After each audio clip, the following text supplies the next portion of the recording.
एखादा देवभक्ताच्या हाकेला ओऊ देऊन त्या भक्ताच्या गावात आलेला तुम्ही ऐकला असेल, पाहिला असेल.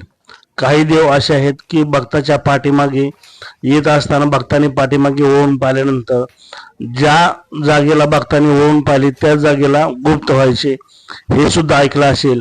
पण मी तुम्हाला एक देवी अशी सांगणार आहे की तो देव कोणत्याही भक्ताच्या हाकेला ओ देऊन आलेला नाही, तर चक्क गावाच्या प्रेमातच पडून तो या गावात आला. ते गाव आहे भोशी, तालुका पंढरपूर, जिल्हा सोलापूर. आणि या गावची जी सध्या ग्रामदेवता म्हणून ओळखली जाते ती आहे जानूबाई देवी. जानूबाई देवी हिचे मूळ स्थान नेवकणी, तालुका पाटण, जिल्हा सातारा येथील आहे. पूर्वी लमानांचे तांडे ज्या मार्गाने यायचे त्याच मार्गावर असलेले हे एक गाव. आणि नेवकणे, तालुका पाटण येथून लमानाच्या तांड्यातील बैलाच्या पायाच्या नखीमध्ये देवी या गावात आली. या गावाच्या पश्चिमेला जो ओढा आहे त्या ओढ्याच्या शेजारीच आमराई नावाचे शेत आहे. पूर्वी तर आंब्याची पुष्कळ झाडे होती. या ठिकाणीच लमानाचा तांडा विसावला होता. तेव्हा गावातील पाटला स्वप्नात जानूबाई देवी आली आणि तिने सांगितले की मी आमरा येथे एका विशिष्ट अशा वर्णाच्या बैलाच्या पायाच्या नक्कीत आहे आणि तुम्ही मला तिथून घेऊन वाजत गाजत मिरवणूक काढा आणि गावातील सर्वात उंच ठिकाणी माझी स्थापना करा. पाटलांना दृष्टांत झाल्याप्रमाणे त्यांनी चौकशी केली तर आमराई या ठिकाणी लामानाचे तांडे उतरले होते.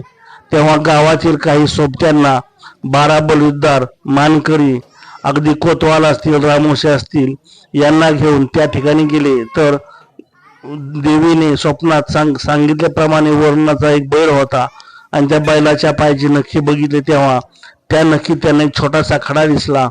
तो खडा त्यांनी वाजत गाजत गावात आणला आणि गावातील सर्वात उंच ठिकाण आहे त्या ठिकाणी त्याची स्थापना केली आणि तीच म्हणजे जानूबाई देवी. तो खडा दिवसेंदिवस मोठा आकार घेत आहे अशी लोकांची समजूत आहे आणि ती समजूत सुद्धा दृढ असायचं काही कारण नाही. आता तुम्हाला घेऊन जातोय हे देवीच्या मंदिरात. जुनं मंदिर पाडून त्या जागेला साधारण 35 वर्षापूर्वी नवीन मंदिर उभा केलं. ते सुद्धा मंदिर काही कारणास्तव डबघाट आल्याने ते आता पाडावं लागणार आहे. त्याच मंदिरात सध्या मी तुम्हाला घेऊन जात आहे. पलीकडे सूर्य मावळत चाललाय, पण या गावात मात्र सूर्य मावळला की जानूबाई देवीच्या दर्शनाची लोकांना ओढ लागते. समोर आहे ही छोटीखानी दीपमाळ. या दीपमाळीत अमावस्या पौर्णिमे दिवशी दिवे लावले जातात आणि तुम्हाला समोर दिसतंय ते जानूबाईचं गोपूर पद्धतीचं शिखर. हे शिखर सुद्धा सध्या मोडकेस आले आहे. पण गावातील सुंदर अशी इमारत म्हणजेच हे जानूबाई मंदिर आहे आणि या जानूबाईच्या मंदिरात सध्या भाविक दर्शन घेत आहेत. तुम्ही बघताय की भाविक इथं मनोभाविक दर्शन घेऊन निघालेले आहेत आणि समोरच दिसते इथे जानूबाईची एक विलोभनीय मूर्ती. ही मूर्ती म्हणजेच जानूबाई देवीची मूळ खड्याच्या स्वरूपात आलेली मूर्ती. तुम्ही बारकाईने जर पाहिलं तर जानूबाईच्या मूर्तीचा जो आकार आहे तो आकार अगदी हुबेहूब बैलाच्या पायाच्या नखीसारखा दिसतोय. ह्या ताटातच लोक ओवाळणी करतात, गंध वाहतात, पण कोणताही भाविक तिथून पुढे जात नाही. ही आहे जानूबाई देवीची अंबारी. या अंबारी म्हणजे उत्सवाची मूर्ती असते. जेव्हा जानूबाईची यात्रा असते त्यावेळी या अंबारीची छबिन्यात मिरवणूक काढली जाते. बैलगाडीमध्ये शाडूचे हत्ती ठेवून त्याच्यावर अंबाबाई जानूबाई देवीची ही अंबारी विराजमान होते आणि वाजत गाजत छबिना गावातून ग्राम प्रदक्षिणेला निघतो. तुम्ही बारकाईने बघा, जानूबाईच्या मूर्तीचा आकार अगदी बैलाच्या पायाच्या नखीसारखा आहे आणि हा देवीचा आकार दिवसेंदिवस वाढत आहे अशी जानूबाईच्या चरणी दृढ विश्वासाच्या लोकांची समजूत आहे. कदाचित ही समजूत खरी सुद्धा नक्की असावी, यात दुमत असण्याचं कारण नाही. वैशाख पौर्णिमेनंतर येणाऱ्या पहिल्या शुक्रवारी जानूबाई देवीची यात्रा असते आणि यात्रेच्या आदल्या गुरुवारी जानुबाई देवीने मानलेला गायकवाड साहेब या हिंदू असलेल्या जानुबाईचा मुस्लिम भाव आहे आणि त्या मुस्लिम भावाचे मलिदे असतात. गुरुवार, शुक्रवार आणि शनिवार अशी यात्रा असते. फक्त लक्षात ठेवायचं, वैशाख पौर्णिमेनंतर येणारा पहिला शुक्रवार, त्या शुक्रवारी जानुबाईच्या यात्रेचा मुख्य दिवस असतो. या दिवशी सगळं गाव भारावलेलं असतं. जानुबाईचं चांगभरचा गजर होत असतो आणि हेच ते गाव दिसतंय जानुबाईच्या मंदिराच्या परिसरातून. या गावाचं विलोभनीय तुम्हाला दृश्य दिसतंय. खरं तर हिंदू हा बहुसंख्य असलेला धर्म आहे आणि मुस्लिम म्हणजे अल्पसंख्य आहेत. पण जेव्हा जानुबाईचा छबिना मंदिरातून निघतो तेव्हा वाजत गाजत गायकवाड साहेब दर्ग्याजवळ येतो. त्यावेळी जानुबाई इथं थोडा वेळ विसावते.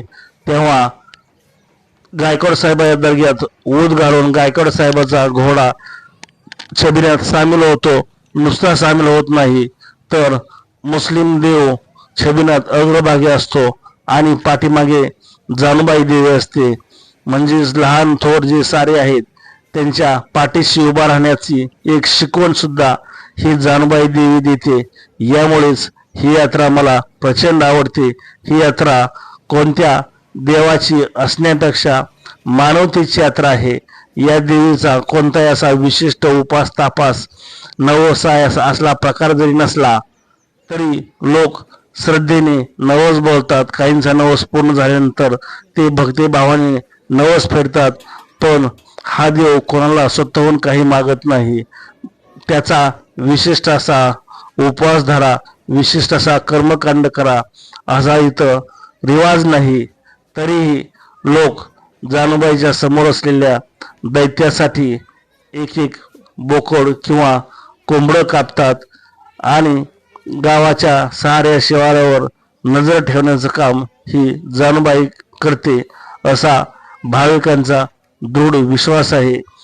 जानुबाई देवी ही भोसेगावची ग्रामदेवता असून मुस्लिम गायकवाड साहेब हा गावचा ग्रामदेव आहे. एका गावात मुस्लिमांचा ग्रामदेव आणि हिंदूची ग्रामदेवी आहे असं हे उदाहरण महाराष्ट्रात कदाचित एकमेव असावं असं मला तरी वाटतं. आणि त्यामुळेच या ठिकाणी यात्रेसाठी परिसरातील आणि बाहेरगावचे लोक प्रचंड प्रमाणात गर्दी करतात. रात्री 8:30 वाजता इथून शनिवारला सुरुवात होती तेव्हा लोक हर्षत असतात. लेझिम चालत असतो, हलगी नाचत असते, ढोल बोलत असतात, सनई वाजत असते आणि जानुबाईचं चांग भलं असा गजर होत राहतो.